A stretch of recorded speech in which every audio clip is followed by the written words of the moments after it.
rubricando con cifras claras que las empresas están haciendo algo realmente para orientar la producción al consumo, para orientar la oferta a la demanda. Y he encontrado en el estudio de la economía, que es mi ciencia básica de estudio, que debería ser la ciencia básica de formación de cualquier persona que esté interesada en el tema de del marketing,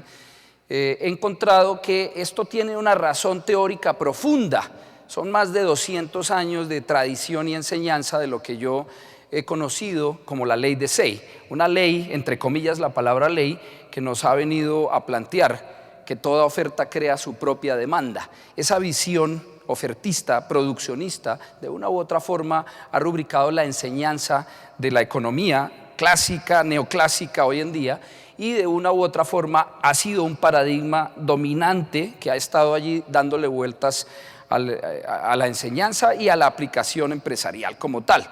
El trabajo de Marx del año 82, paradójicamente, uno encuentra un cuestionamiento profundo a los planteamientos de la ley de Say. Es muy gracioso, pero a pesar de que la mayoría de los marketineros que conozco no leen ni a Marx ni a Keynes, muchos de los conceptos relevantes que les interesaría a los que queremos desarrollar la formación académica y práctica en este campo, deberíamos haber leído en algún momento las teorías de Marx y Keynes. En el caso marxista, porque mucho antes de que se produjera la crisis del año 29, Marx había predicho en sus modelos y en sus análisis acerca de los ciclos económicos el rotundo fracaso que podría conllevar la mala y la ineficiente asignación de los recursos por parte del modo de producción predominante y los grandes problemas de plétora y sobreproducción que podrían conllevar este no entendimiento de las reglas del juego del mercado. Ya en el año 36, muy posterior a Marx, Keynes, a través de su teoría general de la ocupación, el interés y el dinero, nos estaba mostrando que eran precisamente los factores de demanda los que determinaban los ciclos económicos y que precisamente si los estados querían resolver de una u otra forma estas ineficiencias del mercado, deberían intervenir para propiciar, para auspiciar, para alentar la demanda efectiva. De una u otra forma, en el caso de Marx, en un párrafo muy pequeño, Marx decía que si podríamos validar alguna ley posible, no sería la ley de Say, sería una ley exactamente inversa, una ley que nos diría que toda demanda crea su propia oferta, no lo contrario, no esa visión produccionista y ofertista que ha estado gobernando la enseñanza y la tradición clásica y neoclásica en economía y en administración de empresas. De una u otra forma, encuentro, paradójicamente, y esa es la primera hipótesis de investigación que les tiro allí para que ustedes maceen hasta donde más puedan el tema, paradójicamente encontraría en muchos de los postulados del planteamiento de Marx y de Keynes mayores elementos para el entendimiento y el nacimiento teórico-conceptual de un campo nuevo de las ciencias aplicadas, un campo que llamaré marketing, un campo que exige la orientación de la producción al consumo, un campo que necesita que las fuerzas determinantes del proceso productivo sean vistas e indicadas desde el lado de la demanda y no desde el lado de la oferta. Un campo en donde realmente el concepto de que el cliente sea el rey deje de ser una ecuación fashion para colocar en los carteles y en los avisos de publicidad y se convierta en una realidad empresarial. Una realidad empresarial que debería estar rubricada por varias cosas que espero revisen en sus empresas y revises en las empresas de aquellos trabajos académicos donde decían hacer investigación empírica. Por ejemplo, ¿cuánto están invirtiendo las organizaciones en construcción de sistemas de información del mercado y en desarrollo de programas de investigación de mercados para entender realmente el consumidor? ¿Cuánto de eso frente a las inversiones o a los gastos que se realizan en programas de publicidad, en campañas de publicidad y sobre todo en medios masivos? Y en el otro de los elementos que más se utiliza para empujar la demanda, que es las inversiones en el desarrollo de fuerzas de ventas, fundamentalmente programas de incentivos y comisiones. Por el otro lado, los otros elementos, ¿qué tanta alineación hay de la estrategia corporativa o estrategia de negocios de las empresas en la modernidad a las estrategias del consumidor, a las estrategias marketing? ¿Qué tanta capacidad ha generado la empresa moderna para orientar su plan de negocios a la satisfacción real de las necesidades de los consumidores? Digo yo, como corolario de cierre a esta introducción, las empresas deberían demostrarnos que en la realidad están interesadas en establecer esas conexiones del proceso comercial, del proceso marketing, y deberían demostrarnos que realmente están interesadas en la satisfacción de las necesidades del consumidor. Y eso se rubrica con cifras, cifras que dejan muy mal paradas en los presupuestos exiguos y pequeñísimos que utilizan en nuestro país y en el mundo en los programas de investigación de mercados y de desarrollo de relaciones con el consumidor. Ya en los años 60 finales, un profesor llamado Teodoro Levitt, en un artículo muy interesante llamado The Marketing Myopia, nos mencionaba, y en otro texto del mismo autor llamado La moda del marketing, Levitt nos alertaba y nos decía, y ojo porque estoy hablando de los años 60 y supone que el paradigma marketing como tal se estabiliza y se desarrolla precisamente en la década de los 60 con los trabajos de Kotler y colaboradores cercanos al planteamiento kotleriano. Levitt nos decía, el marketing no es el malintencionado arte de quitarle el dinero al incauto consumidor. Esta tal vez es una de las frases más profundas que yo he leído en la literatura mercadotécnica. Y precisamente Levitt, con su artículo de Marketing Myopia, estaba colocando énfasis en esto que he venido diciendo a nivel de la teoría económica, en el problema produccionista, en la vocación ofertista y produccionista. Una vocación que tenía mucho sentido hasta antes de la crisis de los años 30, pero históricamente después de los años 30 surge la necesidad histórica empresarial de hacer algo que llamaremos marketing, y precisamente es la plétora, el exceso de producción y el exceso de oferta sobre demanda el que genera una realidad histórica para el surgimiento de esto que llamaré marketing. Me parece bien interesante que en los años 60 el señor Levitt nos hable de los procesos de valor, del concepto de creación, de entrega y de consumo final del valor, y 40, casi ya 50 años después, aparece un nuevo paradigma dentro de las modas que han hecho circuito en la enseñanza académica del marketing, que se conoce como marketing relacional, y en este contexto del marketing relacional que reaparece con fuerza en los años 90, se habla exactamente de eso, se habla de la necesidad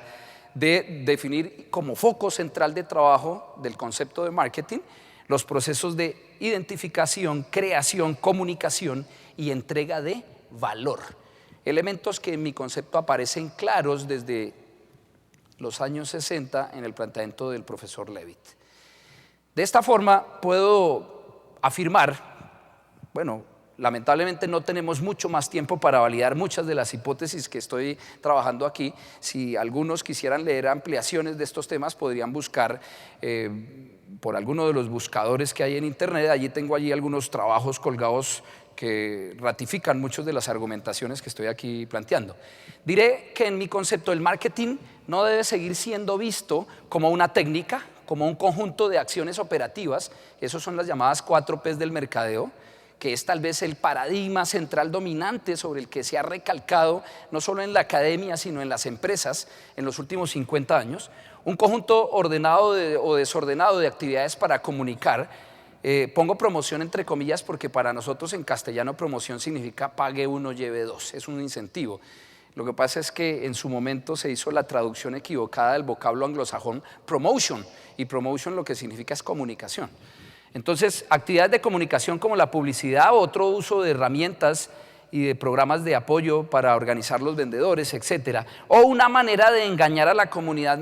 mediante artilugios comunicacionales. Definitivamente no puede ser el foco de las actividades de marketing y sería, en mi concepto, la antítesis misma de un verdadero planteamiento del marketing. Un verdadero planteamiento de marketing significa ser capaz de capturar y construir con el consumidor una relación en función del entendimiento profundo de sus verdaderas necesidades, ser capaz de orientar la producción al consumo, ser capaz de resolverle los problemas fundamentales a los seres humanos del planeta Tierra.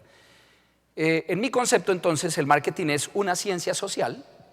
y una ciencia aplicada. Eso epistemológicamente se llamaría una tecnología, que tiene un objeto, un campo de estudio, un método, secuencias claramente definidas, como cualquier campo de la ciencia, que está centrada en la identificación, la búsqueda y la construcción de relaciones sociales en los mercados a largo plazo entre oferentes y demandantes. Y la palabra largo plazo ahí es bien importante. Uno no puede confundir el deseo de deshacerse de los productos este mes, esta semana o incluso este año con el acto y la vocación empresarial de desarrollar relaciones con grupos estables de consumidores a largo plazo. Ese sí es el foco empresarial y es el foco de la actividad marketing, a través de lo que llamaré procesos de intercambio voluntario de unidades de valor. Y allí vuelve y aparece el planteamiento keynesiano y marxista echándonos la mano, porque en la moda de la enseñanza marketingera ha hecho curso la idea de que en marketing lo único que nos interesa es la ecuación del valor de uso, es decir, la ecuación perceptual, la ecuación en la mente de los consumidores. Y lo siento, eso es errado, porque eso tiene su contraprestación en la ecuación de valor de cambio, y el valor objetivo y material, el valor que se genera también en la esfera de la producción para validar la parte de la oferta, pues también tiene su influencia en el proceso marketing. De esta manera estamos hablando es de la manera como somos capaces de intercambiar unidades de valor de uso, valor percibido, y de valor real, de valor material, de valor de cambio. Este es otro elemento de hipótesis de discusión que introduzco en el mensaje. Muy bien. Como no se puede quedar uno en el discurso contestatario y cuestionador de todo lo que se ha hecho en el pasado, pues hay que proponer algo. Yo llevo algunos años, este modelo marketing apareció por primera vez publicado en un paper en una revista aquí en Colombia en el año 95, de época desde la cual he trabajado en empresas reales. Este no es una discusión que en mi concepto deba ser exclusivamente académica. Creo que ese es uno de los grandes errores, sentarse a teorizar en las aulas de clase y en los pasillos de las universidades sobre estos temas sin meterse al barro y al mundo real del marketing y el de la empresa. Creo que es un error para una ciencia aplicada como esta. Este modelo tiene dos grandes partes de proceso. La primera es la parte estratégica, la segunda es la parte operacional o táctica, y hay claramente una relación dialéctica entre táctica y estrategia. Si alguien quiere profundizar el tema, no le recomiendo ningún libro de planeación estratégica, le recomiendo una sencilla poesía de Mario de Benedetti que se llama Táctica y Estrategia. Y si no logran resolver la discusión allí, creo que el problema ya sería de otro orden. En esa interacción entre lo estratégico y lo táctico he encontrado dos grandes fases. La primera, la del orden superior, la llamo la fase de pensamiento estratégico comercial o de marketing, y allí veo tres elementos importantes. El primero es la capacidad de desarrollar diagnósticos de la situación marketing a la que se está enfrentando una organización, con tres elementos centrales de trabajo allí, que es una identificación macro y microsectorial a nivel general de todo el sector en el que uno se está desenvolviendo, una identificación clara de los grupos de consumo y de las características, el perfil idiosincrásico de los consumidores a los que nos enfrentamos, y el problema de los demás oferentes en el sector, es decir, la competencia. Profundizando en este elemento diagnóstico, podríamos ahora sí entrar a revisar estas dos decisiones estratégicas. Pero de manera simultánea, antes de avanzar en el problema estratégico de las decisiones, debo simultáneamente asegurar a mediano y largo plazo que ese proceso sea un proceso reiterativo, secuencial, permanente, para estar asegurando el desarrollo del pensamiento estratégico. Por eso veo la urgencia y la necesidad de construir sistemas de información del mercado. Ahí hay tres grandes elementos de ese sistema, pero no voy a profundizar en ello en este foro. Y el otro elemento es la capacidad de orientar la empresa y todo el plan corporativo o de negocios empresarial al plan marketing, es decir, al único que genera conexiones con la fuente generadora de ingresos, que son los consumidores. Los únicos generadores de ingresos operacionales en cualquier negocio, mis amigos, no están dentro de la empresa, están fuera de la empresa, y esos se llaman clientes. Digamos, elemento lo trabajo con una metodología que denomino factores claves de éxito. De esta manera, con estos tres elementos, resolviendo este problema a corto plazo para empezar a tomar decisiones estratégicas y tácticas, y resolviendo estos problemas a mediano plazo para asegurar que el proceso fluya, puedo entonces ahora sí avanzar a esta parte. En esta parte central aparecen los elementos que yo denomino planeación estratégica en sí.